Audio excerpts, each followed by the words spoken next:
Бүгүн Дьокуускайга кик-боксаҕа, тай-боксаҕа, К1, К2 версияларга дойду төгүллээх чемпиона голландец Эрнесто Хост көтөн кэллэ.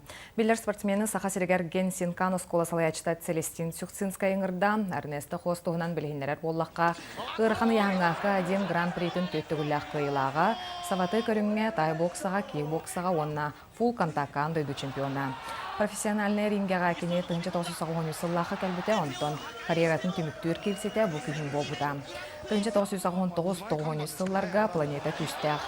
Спортсменлерін орталырғар ағылар әтен, 2-4 сыллаға Black Belt сұрынал кенеға бастың байыз атын әрбіте. ММА Биллэр спортсмена Федор Емельяненко Эрнесто Хостка мастер-класс баран тұрар. Дойду чемпиона Дьокуускайга бээтинсэҕэ диэри сылдьыаҕа бұл күннэргэ араас хабааннаах көрсүһүүлэр былааннанан тураллар.